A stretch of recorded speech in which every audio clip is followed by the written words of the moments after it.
Are you ready to release old burdens? If so, you might be in luck with this full moon in Capricorn taking place July. Hi, I'm Gretchen Heidel, and I am here talking about this full moon and talking about how, in fact, it could lead us toward a new fresh start and a clean slate eventually. I'm going to go over some important things that we need to know about this particular full moon. It is called the full buck moon in July, and also it's taking place at 18 degrees Capricorn. So the sun is going to be 18 degrees in Cancer. The sun and moon are always opposite of each other at the time of the full moon, and that's what creates the tension and the sort of drama and the pull and the intensity.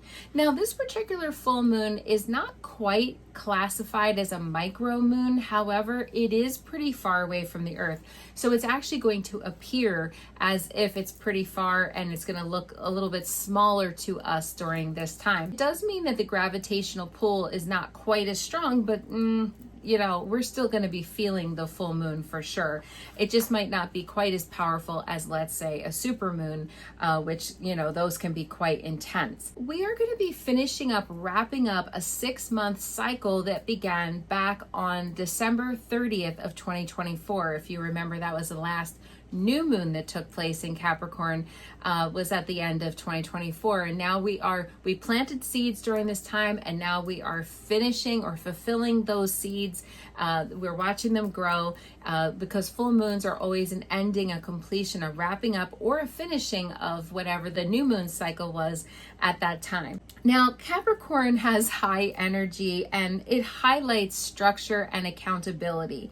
So this will be helping us to focus on our ambitions, our commitments, and really like sustained effort. The Saturn-backed full moon. So Saturn right now is in Aries, but it is getting ready to do a stationary retrograde. Now that's going to be starting on July 13th on Sunday, depending on where you are in the world. And so that's going to be starting Saturn retrograde season. So right now, at the time of the full moon, and even weeks before, it's slowed down, it's stopped, it's paused. It's actually at 1 degree Aries, almost 2 degrees, and it's just kind of hunkered down and sitting there. And now it's going to be starting to go retrograde on the 13th. That's going to be lasting all the way until November 27th of 2025. So it's going to be retrograde for a while, and we're starting to move into retrograde season because we're already actually pre-retrograde with Mercury. Mercury is going to go retrograde on July 18th. Now we got Saturn retrograde, and actually another planet that went retrograde recently was Neptune on 4th of July. So we have a lot of planets. We're getting into that summer retrograde time.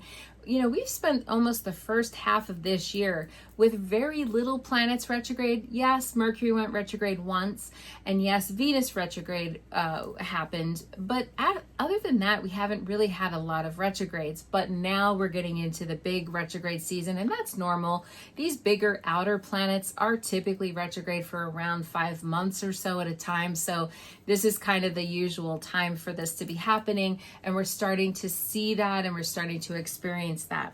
But this particular full moon is going to be Saturn themed, meaning that Saturn is really going to be sort of in the backdrop behind this full moon and really strong and powerful. It's going to be highlighting a lot of Saturn sort of themes, which is hard work and ambition and motivation and creating structures in our life. They sort of say that Saturn is kind of like father time, so I actually kind of in a way like Saturn retrograde. I don't love it, but I sort of think it's good to do a personal audit of where do you spend your time, your effort, your energies, and are you wasting time, or like are you doing things that are not like sort of generating results? This is the perfect time to make sure that you're doing that personal audit in your life. And this full moon is kicking that off, because if you think about endings, completions, wrapping up something, finishing something, purging something, getting rid of something, this is a good time to look at our schedule and say, trim the fat and say, well, I spend way too much time doing this or this. And maybe, I'm wasting time, or maybe I'm, giving effort to endeavors that maybe are not giving me enough of payback. And so that's a good thing to do during Saturn retrograde. The other thing is that, Capricorn has a lot of practicality, which is opposing this sun that is in Cancer, which is all about feelings and emotions. Capricorn is work. Cancer sun is about home and family. So, we have to find, time for, yes, a lot of productivity, but also to make sure that we're meeting our emotional needs and our family's emotional needs too. We can't, sort of look at one without the other because that's what's being called for right now. This is a time to review also what have we accomplished since this last new moon in December. Look at what you've built and just consider what maybe needs some adjustment, what maybe needs to have reinforcement, or like I said, what needs to be released, because this is a good time to do that. We should also be reminded that we need to kind of let go of some control issues because Capricorn can be a little rigid. Capricorn is a cardinal sign. It's a leadership sign. So it's like my way or the highway sometimes. So we want to make sure that this, because this full moon has the tendency to feel a little bit rigid or a little bit, just like not bendable. And so sometimes with Saturn and sometimes with full moons, and then we have a Saturn ruled full moon, so that's double trouble there, that can sometimes feel a little bit heavy. So we have to just sort of watch that. This is called the full buck moon, and this is because the deer are starting to grow antlers around this time. The moon names were actually originated from Native Americans. And so if you think about the deer symbolizes, strength and renewal. And so that's something that's also good to keep in mind during this full buck moon. Capricorns have a lot of superpowers, A lot of Capricorns are building empires while rest of us mere mortals are hitting the snooze button, okay? So this is a very ambitious sign. It's an earth sign. It's a worky sign. So this is all going to be really amplified on this week, the whole week of the full moon. The other thing is Capricorns can eat setbacks at breakfast time, okay? Like, I swear, if you tell a Capricorn you can't do something or, this, they will just look at you and be like, whatever. And they just do it, yes, every human can have a setback, but Capricorns are really good at just kind of surmounting those. They're a sign that is known for making discipline look pretty sexy. So that's another thing that's going to be happening. Capricorns can be quite disciplined. It is a thing, but man, when they work hard, they play hard too. So we got to keep that in mind. And speaking of play, Capricorns really are, man, they have a poker face. Like they can just look at you, they could win world championship poker, tournaments. They are very good at keeping things, sort of being stoic and keeping things in. But remember, we have to honor that Cancer season, Cancer sun, and that we are also emotional beings and emotional creatures. So we might be feeling a little bit more emotional than, we've been feeling. So just to give you a heads up about what Saturn is doing. Saturn, like I said, on July 13th is starting its retrograde cycle. It's going to be in retrograde in Aries all the way until September, and then it's going to go back into Pisces. We're not done. Remember, I called this year the year of the preview, because what's happening is each of the outer signs, okay, like Saturn and Neptune and whatever, they're going to go into the next sign, they're going to go back, and then next year they're going to go into the next sign permanently. So it's just like we're getting a little preview of what it's like when each of these planets kind of dips in and dips out. And that's what we just saw. We saw Saturn being in Aries for just a couple of months there, and then now it's going back into Pisces in September, on September 1st, actually, 2025. And then it's going to continue through Pisces, and then eventually at 25 degrees Pisces, it'll turn direct, and it'll be on November 27th. So we have a little stretch of time where we're really going to be figuring out some things. We're going to have some review, especially with all of the Saturn themes. Have you been feeling a little wonky in your relationships? Have you been feeling a little bit like some things are topsy-turvy? Well, the reason for that might be because Juno has been retrograde. Now, Juno is an asteroid, but she's very similar in some ways to Venus, the goddess of love and beauty. Juno has been retrograde in Scorpio, and that, initial transit, Juno entering Scorpio entered around November 3rd of 2024. And it actually ended up turning retrograde on April 15th. And it's been retrograde ever since then, all the way until July 11th. And on Friday, July 11th, it'll turn direct. This whole time, it's going to be in Scorpio for a really long time, all the way from November 3rd, 2024, all the way until October 1st of 2025. It's going to be a long stretch. Usually Juno is only in each sign for around 4 months or so. And now this particular Juno is extra super long. And, you know, Juno and Scorpio themes are all about like deep commitment, intense emotional bonds, you know, like sort of all or nothing loyalty, you know, desire for merging at every single level. You know, it's like this deep, you know, kind of stuff. Issues around trust or betrayal is another thing. Power dynamics in relationships, jealousy, possessiveness. It's all the Scorpio / Pluto kind of, you know, themes there. The other thing is that Juno is in charge of contracts. And so that's something. So if you're going through, you know, something, you know, with a love partner, maybe you're going through a divorce or something like that, that Juno can be involved with some of that too. And since Juno's been retrograde since April 15th, there's been some holdup or delay with some of those themes. Now we're going to be able to move forward. And that's also happening behind the scenes. You know, the full moon is going to be taking place on Thursday. The peak of it, the height of it, the pinnacle of it is going to be 4:37 p.m. Eastern time on Thursday, July 10th. And then the next day, on Friday, July 11th, we have Juno turning direct. So there is going to be some direct energy going on with Juno. Also, that's going to be helping some of this energy to, you know, get a little bit more straightened out. And so what's going on in Capricorn in your chart, Cancer in your chart, also Scorpio with Juno being in Scorpio.